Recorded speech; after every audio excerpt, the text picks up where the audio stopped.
전남진 너는 없어져야 돼. 전남진 뒤로 달려가 자신의 엄마가 그랬듯이 돌로 머리를 찍는다. 전남진은 정신을 잃고 쓰러진다. 피로 범벅된 손에 돌이 들려 있었다. 진상아의 손끝이 떨리고 있었다. 진상아는 한 걸음 물러섰다. 창문 쪽으로 몸을 돌렸다. 그러나 그 순간 뒤에서 팔이 잡혔고 몸이 휘청였다. 그녀는 중심을 잃고 난간에서 발을 헛디뎠다. 그대로 추락이었다. 바닥이 가까워지는 순간까지도 그녀는 눈을 감지 않았다. 그리고 고요가 내려앉았다. 그 누구도 울지 않았다. 전남진과의 싸움 끝에 목숨을 잃게 되는 진상아의 씁쓸한 이야기가 시작됩니다. 엄마와 공항에서 만난 순간 진상아는 뒤돌아보지 않고 게이트를 향해 걸었다. 불안한 마음을 느끼며 얼른 자리를 떠야 한다는 생각이 머리를 가득 채운다. 멀리서 경찰들이 진상아의 몽타주를 보고 달려온다. 그들이 손을 번쩍 들며 말을 한다. 진상아 씨죠. 서울중앙경찰서에서 나왔습니다. 협조해 주시죠. 순간 진상아의 몸이 얼어붙었다. 심장은 찢어질 듯 두근거렸고 뇌는 도망가라고 외치고 있었다. 그러나 다리가 움직이지 않았다. 아니 무슨 일인지 모르겠는데요. 저는 그냥 여행을 가는 중이에요. 그녀의 목소리는 떨리고 있었고 눈동자는 주변을 찾고 있었다. 출구는 멀었고 형사들은 너무 가까웠다. 이러시면 강제연행 집행합니다. 형사가 손목에 수갑을 채우는 순간 주변에 시선이 꽂혔다. 누군가는 핸드폰을 꺼내 들었고 누군가는 입을 가렸다.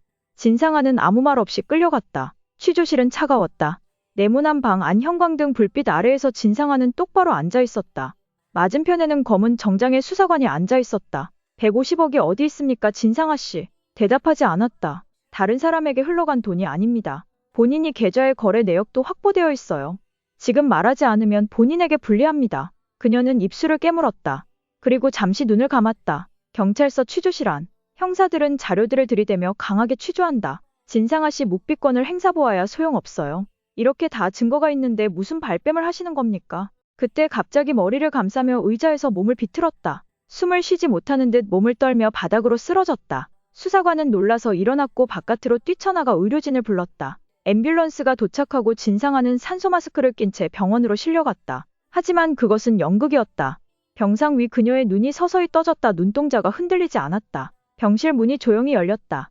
전남진이 들어섰다. 입가엔 웃음이 떠 있었고 손에는 가짜 차트와 간호사 복장이 들려 있었다. 잘했어. 진짜 연기 좋았어. 이제 나가자. 진상아는 침묵했다.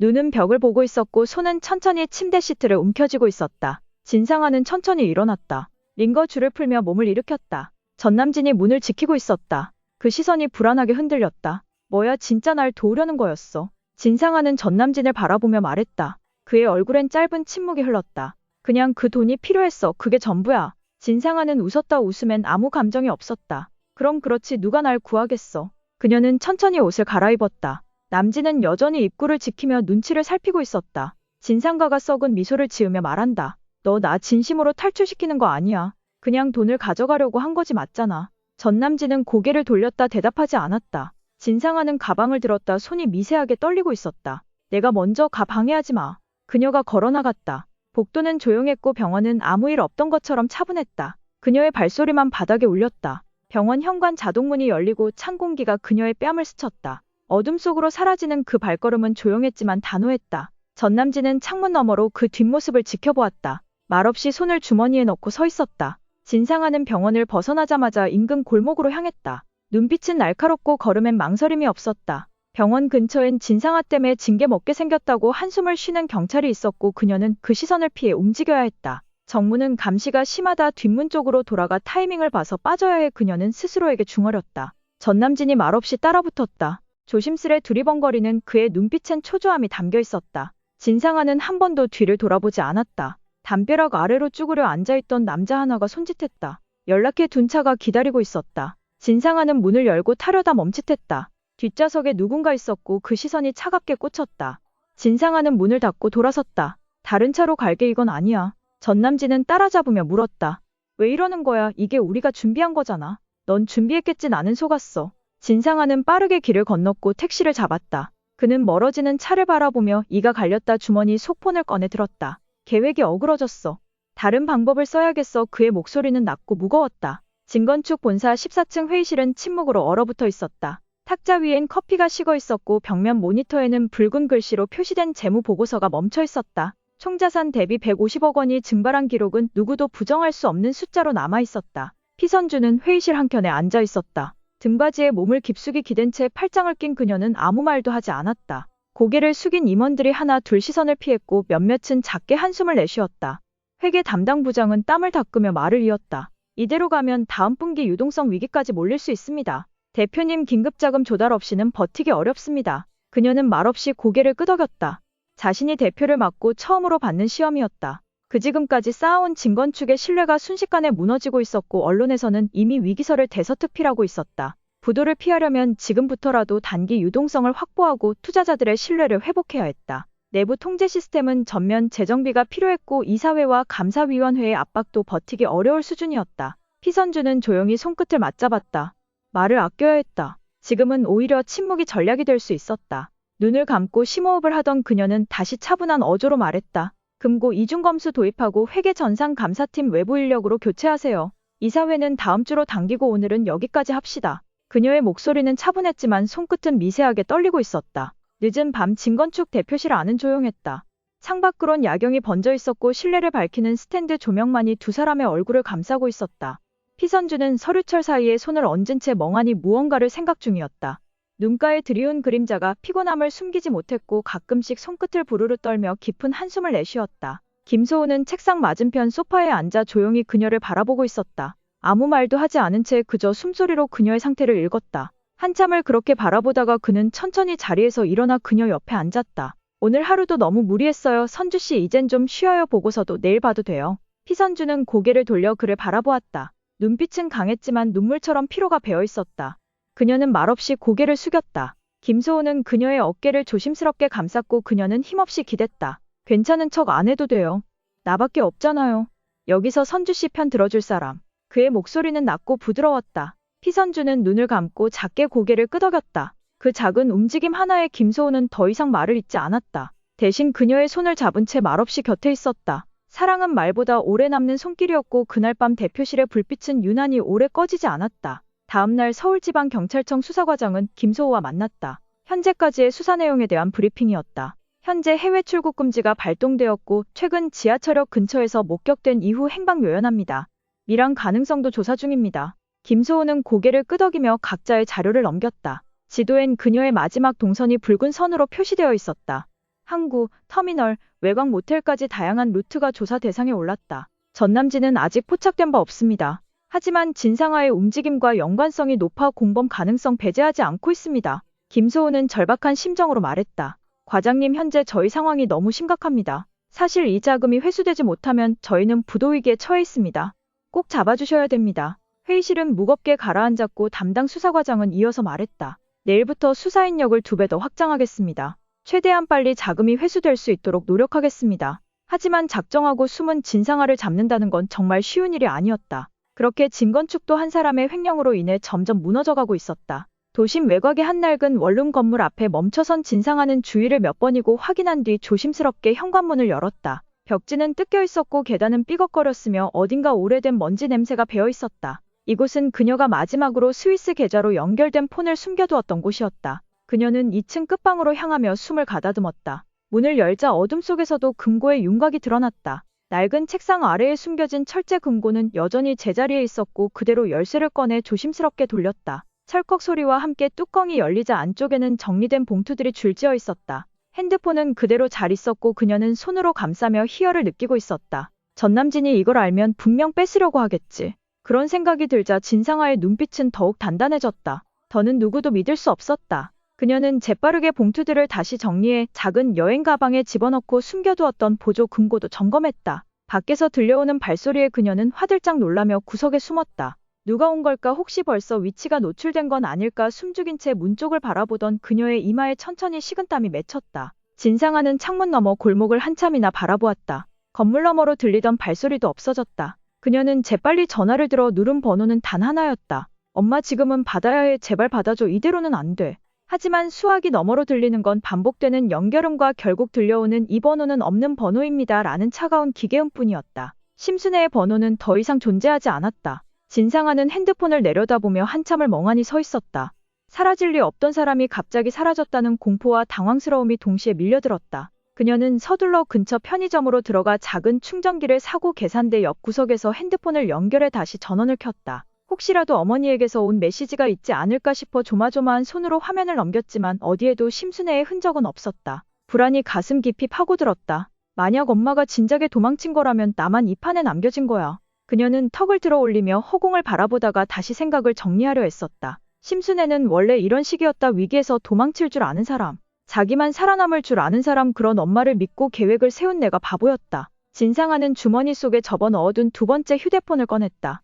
아직 전남진에게도 들키지 않은 비밀번호였고 그 안엔 숨겨둔 125억에 추적되지 않는 스위스 비밀 계좌가 있었다. 편의점 앞 좁은 의자에 앉아있던 진상아는 커피캔을 손에 쥐고 멍하니 거리의 불빛을 바라보았다. 분주한 사람들 사이로 흘러가는 시간만이 그녀를 지나치고 있었다. 따뜻하지도 차갑지도 않은 음료는 손끝에서 미지근하게 식어가고 있었다. 그녀의 머릿속에는 오래전 기억 하나가 떠올랐다.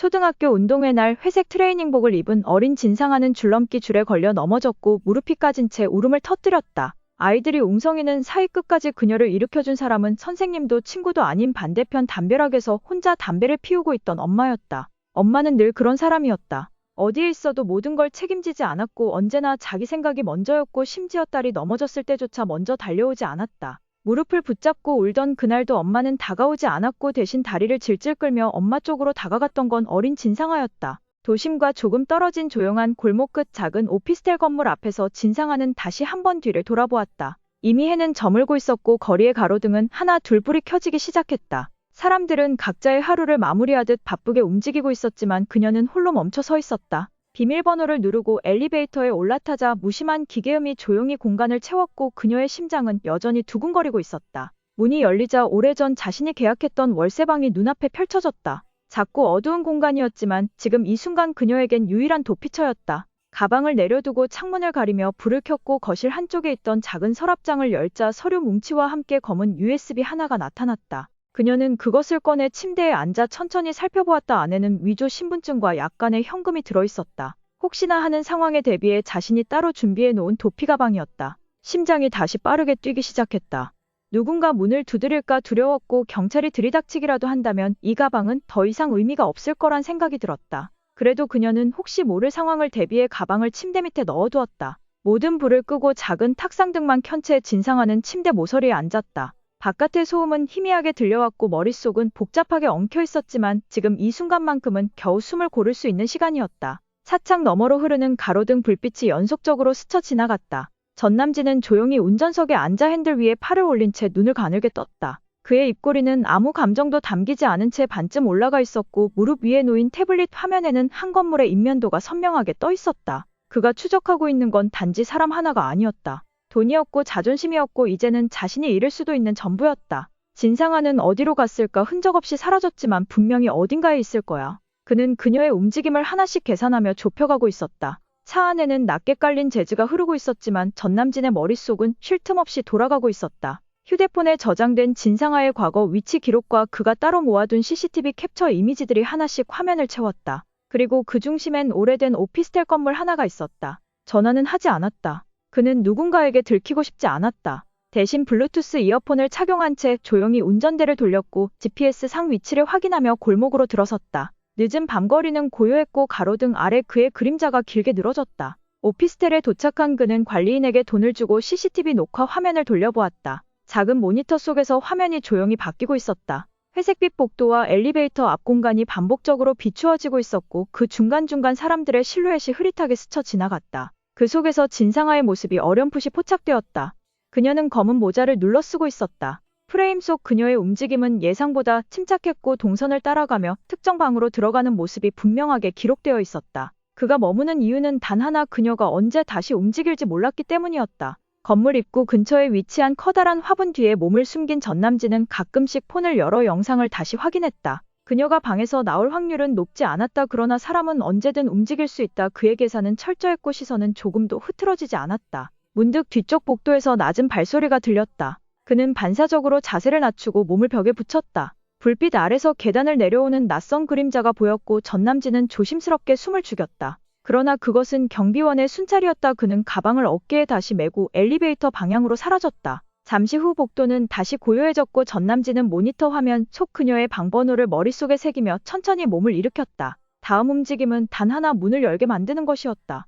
방에서 초조한 마음으로 기다리던 진상아는 침대 밑에 가방을 작은 탁자 위에 놓는다. 그 속에 가짜 신분증을 꺼내어 천천히 바라본다. 이름과 생년월일이 다른 위조된 주민등록증은 이전에 그녀가 비상용으로 만들어 두었던 것이었고, 사진 속 여자는 지금의 진상아보다 훨씬 무표정하고 말라 있었다. 그 얼굴을 다시 보는 순간 무언가 가슴 안쪽이 조이는 듯했다. 그녀는 거울 앞에 서서 가발을 꺼내 머리에 얹고 고무줄로 단단히 묶었다. 머리색은 평소보다 밝았고 이마를 반쯤 가린 앞머리가 낯설게 느껴졌지만 지금은 외모가 문제가 아니었다. 문제는 들키지 않는 것이었다. 세면대에서 얼굴을 씻고 화장을 다시 고친 후 그녀는 새로 산 옷을 꺼내 갈아입었다. 평범한 셔츠에 청바지 차림은 지나가는 사람들 속에 섞이기엔 충분히 자연스러웠고 그녀는 일부러 거울을 바라보지 않았다. 자신의 모습이 진상아라는 이름에서 조금 더 멀어졌다고 느껴지길 바랐다. 모든 준비를 마치고 나서 그녀는 방 안의 흔적을 다시 한번 점검했다. 컵에 남은 물기나 침대 위 눌린 자국마저도 정리하려는 그 움직임은 이미 이 생활에 익숙해진 사람처럼 정교하고 민첩했다.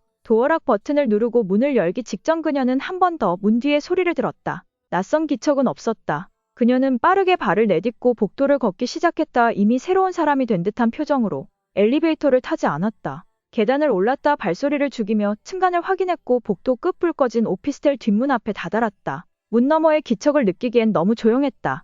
한참을 그렇게 앉아있다가 그녀는 다시 몸을 일으켰다. 어깨에 걸친 가방은 더욱 무겁게 느껴졌다. 가방에 든 거는 별로 없었지만 그보다 무거운 건 등 뒤에 남은 감정들이 있었다. 오피스텔 옥상에 올라선 전남진은 담배를 꺼내 입에 물며 멀리 내려다 보이는 골목을 유심히 바라보았다. 아래를 지나는 사람들 사이에 그녀가 있을지도 모른다는 생각이 들었고 그는 잠시 눈을 가늘게 떴다. 포기할 수 없었다. 이 모든 판을 벌인 건 자신이었고 그 끝은 자신이 거둬야 했다. 진상아의 움직임은 예상보다 치밀했지만 결국 그녀가 향할 수 있는 곳은 한정되어 있었고 그중 하나가 바로 이 오피스텔이었다. 그는 이미 건물 관리인을 매수했고 비상 계단 입구에 소형 카메라까지 설치해 두었다. 모든 출입 기록도 확보한 상태였다. 문제는 그녀가 다시 빠져나갈 타이밍이었다. 그 순간만 놓치지 않으면 됐다. 폰을 꺼내 문자를 하나 보냈다. 문자엔 단 3글자만 적혀 있었다. 시작해. 잠시 뒤 오피스텔 건물 뒤편 그림자 속에서 누군가가 움직였다. 진상아였다. 저번처럼 놓치지 않기 위해 전남진은 조용히 그 뒤를 밟았다.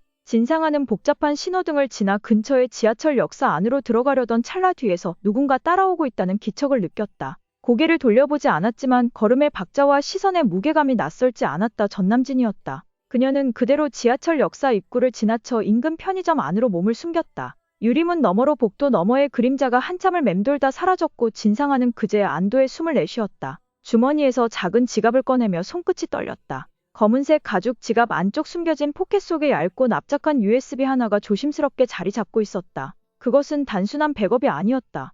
그 안에는 전남진의 불법 거래 내역과 회사 돈 유용 정황이 담긴 결정적 자료들이 담겨 있었고 진상아는 이걸 경찰에 넘겨야겠다고 생각하고 있었다. 그녀는 USB를 손에 쥐고 한참을 서 있었다.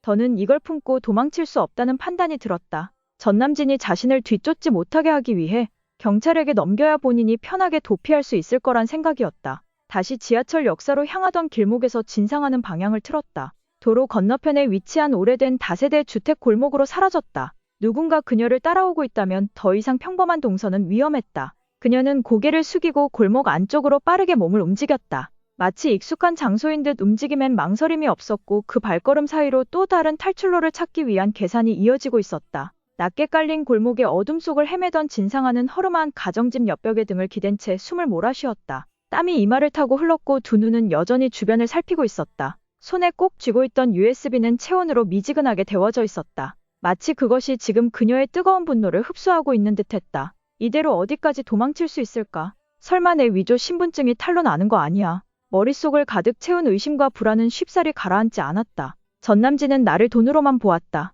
하지만 진정한 승자는 나다. 이 USB만 보내면 이 지긋지긋한 인연은 끝을 내고 나는 새로운 신분으로 살아갈 생각에 그나마 한 줄기 희망의 빛이 보이는 듯 했다. 진상아는 가방 안에서 작은 흰 봉투를 꺼내어 USB를 넣고 우체통에 넣었다. 그녀는 다시 발걸음을 옮겼다. 그래 전남진 너는 이제 끝난 거야. 비좁은 골목 끝에 위치한 오래된 다방 안 어두운 조명 아래에서 검은 모자를 눌러 쓴 남자가 조용히 앉아 있었다. 그의 앞엔 종이컵에 담긴 미지근한 커피가 놓여 있었고 입술은 닿지도 않은 채 시간이 흐르고 있었다. 문이 열리고 진상아가 들어서자 남자는 짧게 고개를 끄덕였다. 도착했군. 생각보다 빨랐네. 그녀는 조심스럽게 자리에 앉으며 주변을 살폈다. 단골 손님처럼 보이는 몇몇 노인이 신문을 넘기고 있었고 계산대 옆 텔레비전에서는 뉴스가 조용히 흘러나오고 있었다. 그녀는 목소리를 낮춰 물었다. 다 준비된 거지, 여권이랑 배표까지. 남자는 주머니에서 낡은 서류 봉투를 꺼냈다. 봉투 안에는 위조된 여권 한 장과 일본행 화물선의 밀항용 탑승 확인증이 들어있었다. 그는 조용히 봉투를 밀어주며 말했다. 이번 배는 내일 새벽 2시 항구 뒤편 화물 컨테이너 구역으로 가. 미리 연락해놨어. 얼굴 들이밀지 말고 가방은 작게. 진상아는 봉투를 꺼내 확인하며 눈빛을 굳혔다. 그의 손에 건넨 대가가 충분했는지 확인하려는 눈치였다. 남자는 피식 웃으며 말없이 고개를 끄덕였다. 너 이 판 떠나면 다시는 연락 안 되는 거 알지? 경찰이 아니라 나도 널 못 찾아. 그녀는 짧게 고개를 끄덕였다. 진상아는 도망칠 준비를 마쳤고 그 남자 브로커는 그걸 누구보다 차갑게 지켜보고 있었다. 그리고 그 모습을 지켜보던 전남진. 여권이 오가는 것을 보고 전남진은 진상아가 도망갈 것을 예측했다. 그리고 서울지방경찰청에 발신자 정보를 감춘 채 전화를 하여 정보를 흘렸다. 내일 진상아가 인천항을 통해 밀항할 겁니다. 새벽 2시를 향해 가던 시간 인천항 후문 컨테이너 구역엔 어둠만이 흐르고 있었다. 거센 바닷바람이 철문을 흔들고 있었고 간헐적인 경적 소리만이 정적을 깨트릴 뿐이었다. 회색 승합차 한 대가 조용히 후진해 구석진 공간에 멈췄다. 안에 타고 있던 형사 셋은 무전기를 확인하며 차량 안불빛을 껐다. 각자의 포지션을 분담한 채 침묵 속에 잠복을 시작했다. 무전기 너머로 들려오는 음성은 짧고 간결했다. 목표 인물 여권 미소지 확인 밀항 브로커 동선 추적 중 대상 차량 접근 예상 시간 30분 전. 컨테이너 사이 그늘진 곳에 또 다른 수사팀이 위치했고 항구 밖도로를 감시하는 차도 따로 대기 중이었다. 구역 전체가 조용한 그물망으로 덮인 상태였다. 누군가가 나타나기만 하면 바로 덮칠 준비는 되어 있었다. 수사는 이제 마지막 퍼즐 조각을 끼워 넣기 위한 순간을 기다리고 있었다. 진상아는 후드 모자를 깊이 눌러쓴 채 인천항 컨테이너 구역 외곽의 어두운 골목을 따라 조심스럽게 걸었다. 손에 든 작은 가방엔 위조 여권과 밀항 티켓이 들어있었고 숨을 쉬는 것조차 조심스러울 만큼 긴장감이 온몸을 휘감고 있었다. 배가 떠나는 시간까지는 아직 20분이 남아있었다. 그녀는 한적한 출입구를 향해 발걸음을 옮겼고 동태를 살피기 위해 근처 건물 옥상으로 올라갔다. 옥상에 올라 항구를 바라보는 순간 뒤쪽에서 익숙한 발소리가 들려왔다. 그 발소리를 듣는 순간 몸이 얼어붙었다. 그리고 이어진 목소리. 여기까지 와서도 도망치려고. 진상아는 천천히 몸을 돌렸다. 어둠 속에서 전남진이 모습을 드러냈다. 손엔 아무것도 들지 않았지만 그의 눈빛은 예리하게 빛나고 있었다. 내가 그냥 놓아줄 것 같았어. 숨죽인 침묵이 흐르다 진상아가 먼저 말을 이었다. 넌 끝까지 나를 갖고 놀 생각이었지. 내가 뭘 하든 상관없었던 거잖아. 그 돈만 손에 들어오면 그걸로 끝이었지.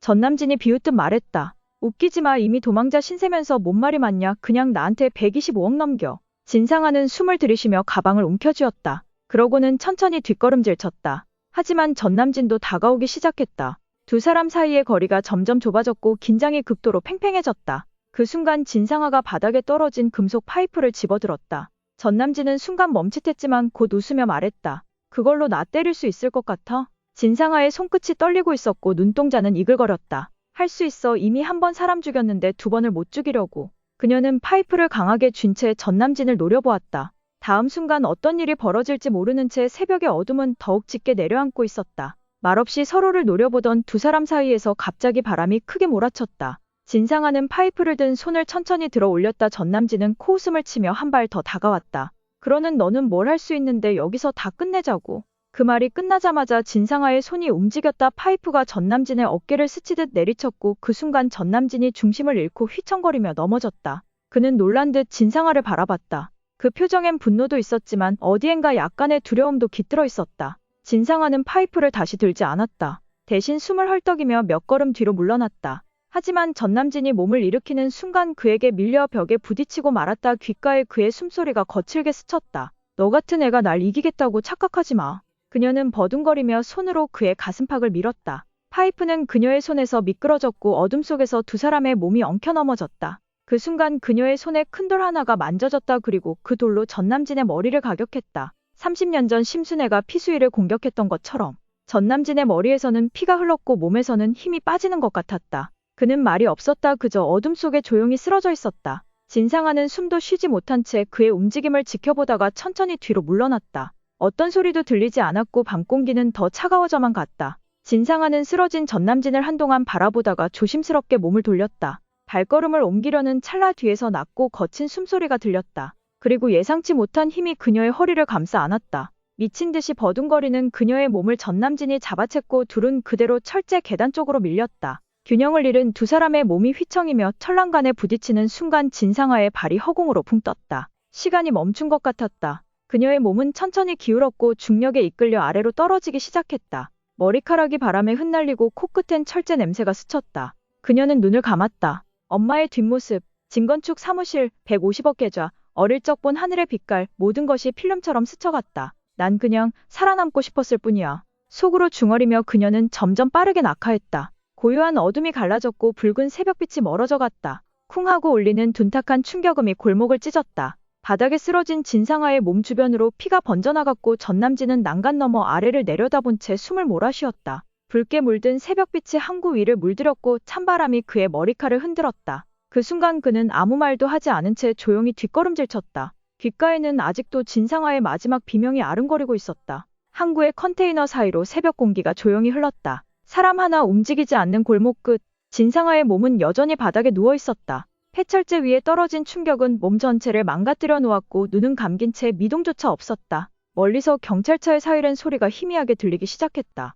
붉고 푸른 불빛이 어둠을 갈라 항구로 가까워지고 있었고 곧이어 몇몇 형사들이 차량에서 뛰쳐나와 골목 안쪽으로 달려들었다. 여기입니다. 확인됐어요. 대상자 추락 현장입니다. 형사의 외침에 주변이 금세 정리되었고 구급대원이 뒤따라 도착했다. 전남진의 그림자는 이미 사라지고 없었고 그곳엔 붉게 번진 혈흔만이 남아있었다. 진상아의 손은 마지막까지 무언가를 움켜쥔 채 굳어 있었다. 그것은 바로 스위스 계좌가 들어있는 핸드폰이었다. 사건 현장 수거 목록에서 진상아의 핸드폰은 별도의 밀봉 봉투에 담겨 경찰청 디지털 분석실로 이송되었다. 분석관은 신중하게 장비를 연결했고 손상된 기기 안에 정보를 복구하기 위한 작업에 돌입했다. 예상보다 빠르게 나타난 복원 화면에 수사관들의 시선이 집중됐다. 그 안엔 스위스의 한 비밀 계좌 접속 앱이 깔려 있었고 비밀번호 입력 직전까지의 화면이 그대로 남아 있었다. 앱 내에는 125억 원 상당의 유로화 잔고가 명시되어 있었고 입금자와 수취자 정보에는 익숙한 이름들이 오갔다. 그렇게 돈만 쫓고 살던 진상아는 결국 그 돈을 써보지도 못하고 죽은 것이다.